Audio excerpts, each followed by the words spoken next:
Chapter 14. Kakashi cut effortlessly through the string of red seal tags encircling the Uchiha police headquarters with a tiny spark of lightning, the charred papers fluttering uselessly to the ground. All around him, ninja ebbed and flowed with purpose, with rhythm, bearing supplies, messages, hostages who were slowly being evacuated from the still treacherous building.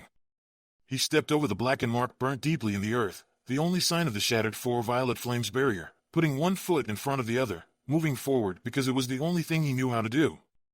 He walked past the medical tents pitched in front of the library, medics hurriedly ducking in and out, the Chunin message runners stretching in front of a dumpling shop, the Umbo agent lurking watchfully in the shadows of the telephone pole, one hand steady on the hilt of the ninjato resting on her hip. Kakashi walked until he came at last to a crimson-red tent marked with the seal of the Hokage, the eye of quiet calm amidst a hurricane of activity encircling all around it. Two Umbu guards flickered to life by the entryway, slipping into existence in the fragile gap between breaths. "Hatake Kakashi," said one on the right, black cloak rippling over scarred shoulders. "The Hokage is expecting you." Kakashi passed through the flaps of the tent, foreign chakra hooking deep into skin, before melting away into emptiness. The inside of the tent was dimly lit and it took a moment for his eye to adjust, his chakra senses stretching out towards the two bright signatures flaring into life as he slipped through the wards. Time stretched like a rubber band, slowing down so Kakashi could make out the freshly dried tear tracks cutting through dusty cheeks, the individual strands and a halo of yellow hair floating in the breeze from the open tent flap, caught the faint hint of artificially scented banana shampoo through his mask. "Kakashi-ni-san." Naruto slammed into his shins and Kakashi felt time snap back into place all at once. He sank to his knees as he came to a final stop, caught in place by a small, sobbing boy. "You came back, you really came back," Naruto cried, his tears soaking through Kakashi's bloody chin and blues instantly and leaving rusty brown stains on his whiskered cheeks. "You're so late. You said it was only going to be for a little while and it was forever and ever and I thought you weren't never ever gonna come back." Kakashi pressed his masked nose in Naruto's hair, breathing in the smell of fake bananas and sweat, and pure, unadulterated joy. He closed his eye. "Hi Naruto," Kakashi said at last, his voice hoarse. "I'm sorry I'm late. I got a little lost on my way back here." Naruto wriggled his way into Kakashi's chest, using the vest pockets and zippers as handholds, hauling himself up so they were face to face. His blue eyes stared directly into Kakashi's. "You kill all the bad guys?" Naruto demanded, and Kakashi's heart stuttered, because those were Minato's eyes and Kushina's sharp mouth and a determination that was all Naruto's own. "Yes," Kakashi said, thinking of the sound that Gari's head had made when it hit the ground, the rattling rasp of Danzo's final breath, the weight of Rin's still beating heart, nestled in his fist. These he would carry with him for the rest of his life, no matter his past, present, and future. "They're all dead now." He caught the eye of the Sandaime over Naruto's shoulder, his rich crimson robes blending in with the fabric of the tent. The Hokage's chakra signature lay deceptively dormant, the power banked like a coal fire at night. The Sandaime inclined his head a notch, the brim of his hat casting his eyes into shadow. "I'm finished. I've served the Hokage as I've sworn." Kakashi gently wiped at a tear falling down Naruto's cheek. "And I'm not going anywhere else for a long, long time. I promise." It was a beautiful morning, softly blue like a robin's egg, the air still smelling faintly of the night's rain and damp earth. Uchiha Shisui and Shiranui Ginma were laid to rest with full honors, as hundreds of villagers spilled across the green in front of the memorial stone like liquid pools of solemn, shifting black.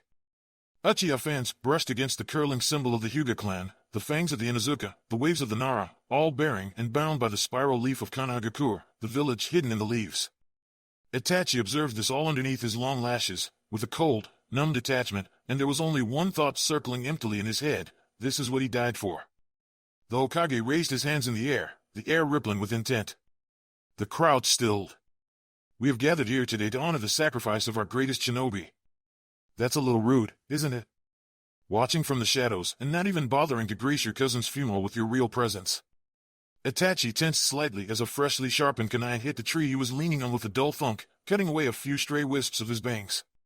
"Aunt Kyoko," Itachi, his voice pitched so low that it was nearly indistinguishable from the leaves rustling in the wind.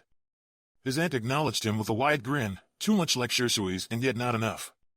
Her curls whipped wildly in the wind, framing her pale face in a fluttering halo. "That's a very good shadow clone you have there standing next to your father." She jerked her hand over to the sea of black, where a reflection of him stood stolidly next to his parents, indistinguishable in the crowd of mourners. "Did you mix some genjutsu in there? Give it your actual clothes so it would smell like you too?" Itachi said nothing. The wide grin fragmented into something jagged and broken, a gaping window that Itachi couldn't quite bear to peer into. You know, he really did love you, she said, quiet, and it hurt more than any flesh wound, more than if she had just cursed him and damned him to hell. He loved us all so much more than we deserved. Itachi flinched, his fingers digging into the tree for purchase. Kyoko turned away, looking distantly towards the horizon, past the memorial service and the gathered villagers. Makoto told me about your group. Itachi blinked. Kyoko turned her head back towards him. Your little rebellion. When was the last time you met? I'd before. Itachi cleared his throat, the words scraping his throat raw. Before Shursui left. Kyoko nodded sharply. I don't care about this stupid clan. I don't care what the elders want. Ambition, wealth, power, what does it mean to the mothers who lose their sons and daughters to endless wars? Honor and duty are cold comfort when we have sacrificed our flesh and blood. She stalked closer to him, her chakra burning as bright as the sun, a twisted, refracted echo of Shursui's signature. Carry your regret with you for the rest of your life, she said, coldly. Remember your part in his death. She leaned into him, her eyes twin coals boring deep into his heart. And if you ever loved him, you will do your duty and honor his death by fixing this clan, heir. Kyoko effortlessly tugged the kunai out of the tree trunk, bits of dust and chipped bark marring the clean black Itachi's morning clothes. Gently, she placed the blade in his hand, then curled his fingers around the worn handle, her calluses catching against his. I'll be watching, she said, and in the small eternity between one heartbeat and the next, she vanished. They had no bells here. 22 had woken up for the past 3 days to the unusual sound of silence. Sometimes when he woke up, there was a strange woman who smiled kindly at him and prodded him with cold metal things on his chest and back. Other times, there was a meal tray sitting on the little table next to him, filled with weird things like grilled fish and soup with egg floating in it. 22 always ate quickly, keeping an eye on the door to make sure no one came in to take the tray away too early. He had some of the juice boxes they gave him inside his socks for safekeeping and emergency crackers underneath his bed, just in case. Today, there was a knock on the door, and the strange woman came in after a beat. This time she held a clipboard in her hand, and she had a big exaggerated smile that stretched her mouth, showing all of her teeth. Hello, she said. How are you? 22 looked at her silently, counting the teeth in her mouth. Well, she faltered a little over his assigned number, like she always did. 22. I have some good news. It's finally safe for you to go out, and it looks like physically, you're all okay. 22 counted up to 10 teeth, but forgot what came after 10. 11 teeth? Do you know what that means? 22 shook his head. It means you can join the other children in the playroom, she said, her voice pitched high and cheery. And you can finally begin your sessions with Yamanaka-sensei, who will help you sort out how you feel on the inside. How does that sound? 22 felt his heart squish into a tight ball. Where's 16? The strange woman blinked, her mouth parting into an O. 16? She looked down at the clipboard in her hand. 16. Let me see. He's my brother, 22 said solemnly. He has white hair. Oh, the woman said, her hand covering her mouth. Well, if that's your brother 16, I think I might know where he is. Do you want to come with me and look for him? She held out her other hand and 22 looked at it for a long moment. She had calloused hands, but they were all the wrong kinds of calluses. He didn't see the ones that came from holding a blade for a long time, nor any dried blood deep in her fingernails. Okay, he said, and took her hand in his own. For the first time since he woke up in this strange new world, 22 left the room to look for his brother. They slipped into a big white empty hallway with no windows, but 22 could fuzzily feel some kind of chakra embedded in the walls. It made his hand tingle every time he touched it. The strange woman walked slowly so 22 didn't have to run, and let him take his time looking at different spots of the wall that felt even more tingly against his hand. So you can feel the seals, huh, the woman said. 22 nodded, even though he didn't know what seals were. They made their way down the hallway. It was 2 left turns, then a right, before she stopped in front of another door. This time a tall strange man with a bright orange book stood in front of it. He had long white hair like 16, except it stuck straight up in the air. Hatakidano, the strange woman said. I've brought one of the children well enough to play. We're looking for his brother, actually. He's got white hair, like yours. The tall man looked down at 22, and 22 could see the mark of at least 6 different knives hidden against the line of his long legs and arms. Maybe more. Well, the man said, most of his face hidden by a mask and tilted forehead protector. His one visible eye made an upside-down U shape. Look who we have here. What's your name? 22 couldn't count how many teeth or knives this man had. Don't have one, he said. The man didn't say anything, but the air became a touch heavier.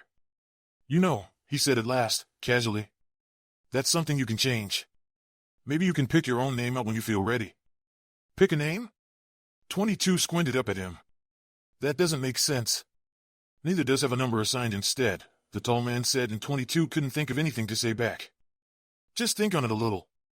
Maybe you can name yourself after something you like. 22 frowned, turning the tall strange man's words over in his head. At any rate, go on in. I've seen his brother play with my ward in there. Thank you, the lady said, and her hand flared a bright blue as she pressed it against the door.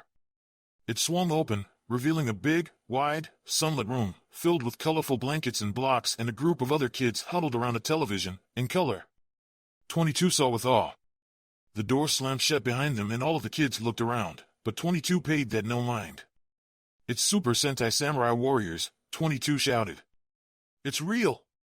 One of the kids jumped up to his feet, stumbling only a little bit as he pressed his hand against his bandaged head. I told you so! Uchiha Sasuke said. Now you believe me. Are you gonna come watch it or not? SHHHH, 16 hissed, elbowing Uchiha Sasuke. Hurry up and get over here, 22. You're missing the best part. Hey, one of the other kids said, and 22 didn't recognize him.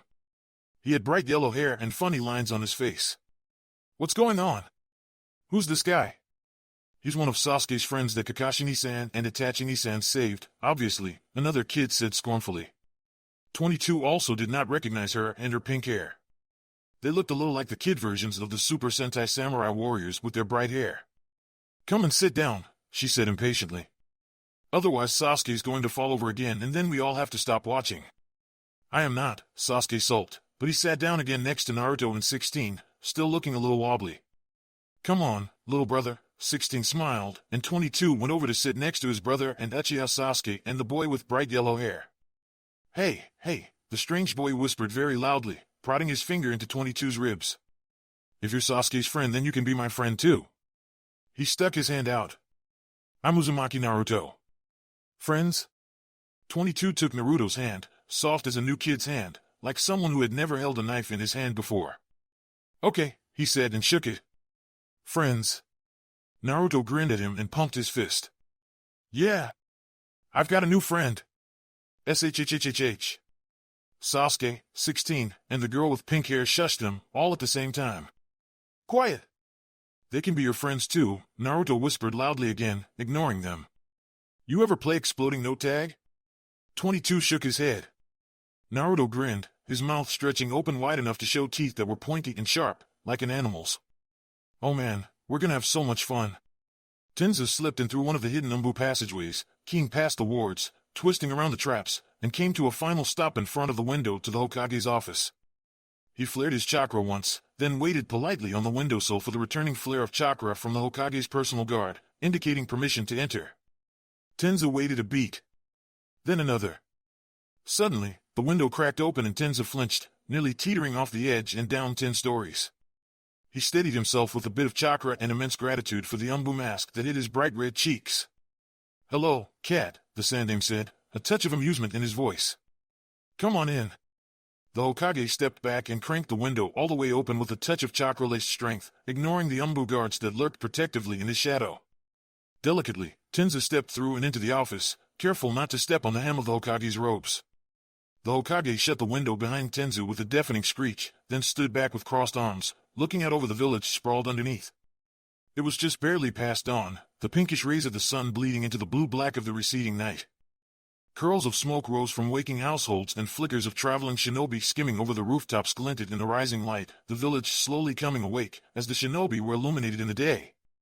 Why are you here? Tenza dropped into a subservient crouch, masked face tilted towards the ground. I've sworn to protect and obey.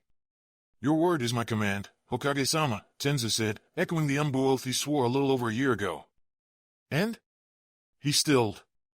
There was a light touch on his shoulder and Tenza dared to look up at his Hokage's face, craggy and lined with the weight of 2 wars and a lifetime of leadership.